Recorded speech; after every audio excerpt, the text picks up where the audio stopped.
Halo teman-teman, perkenalkan nama saya Oktara Jevania Marbun, peserta pelatihan dasar CPNS tahun 2021, Angkatan 44, Kelompok 3.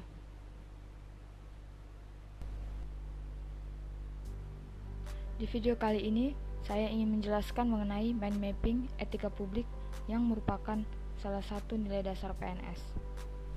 Pada etika publik, kita harus memahami 3 hal, yaitu 1. Kode etik dan perilaku pejabat publik, yang kedua bentuk-bentuk kode etik dan implikasinya, dan yang ketiga aktualisasi etika ASN.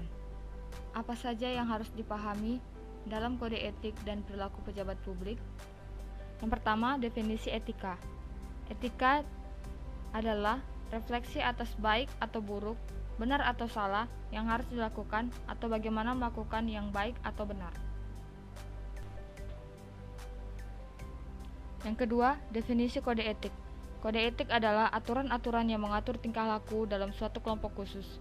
Sudut pandangnya hanya ditujukan pada hal-hal prinsip dalam bentuk ketentuan-ketentuan tertulis.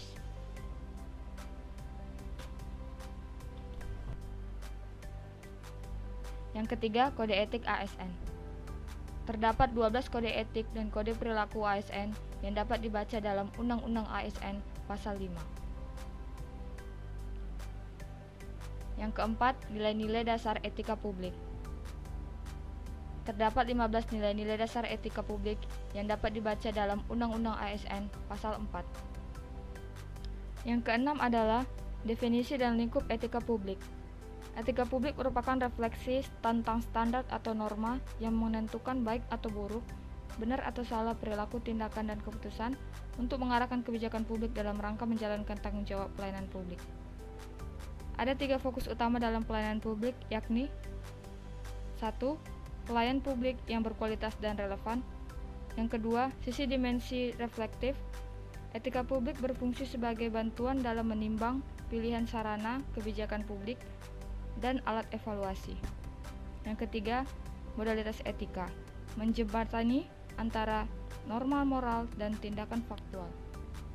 Yang keenam adalah dimensi etika publik yang terbagi menjadi 3, yaitu dimensi kualitas pelayanan publik, dimensi modalitas, dimensi tindakan integritas publik. Yang ketujuh, tuntutan etika publik dan kompetensi, yaitu 1. Pelayanan publik yang profesional membutuhkan tidak hanya kompetensi teknik dan leadership, namun juga kompetensi etika. Yang kedua, tanpa kompetensi etika, pejabat cenderung menjadi tidak peka, tidak peduli, dan diskriminatif, terutama pada masyarakat kalangan bawah. Yang terakhir, perilaku pejabat publik. Perlu adanya perubahan mindset dari seluruh pejabat publik. Perubahan mindset ini merupakan reformasi birokrasi yang paling penting.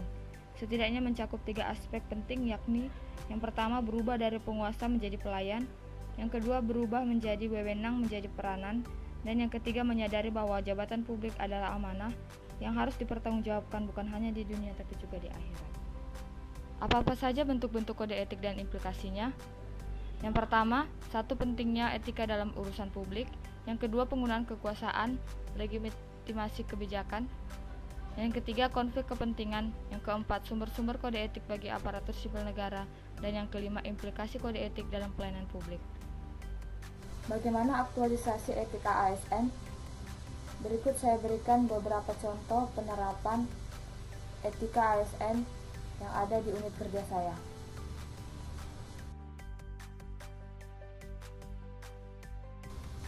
Dalam berpakaian, kita harus selalu mengenakan pakaian yang rapi dan sopan sebagai pelayan publik.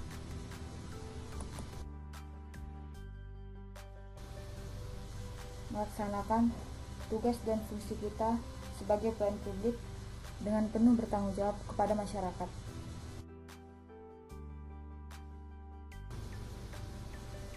Pemanfaatan sumber daya publik. Tidak menggunakan kendaraan kantor untuk kepentingan pribadi, melainkan untuk tugas pelayanan publik. Demikianlah penjelasan dan contoh yang bisa saya sampaikan. Sekian dan terima kasih.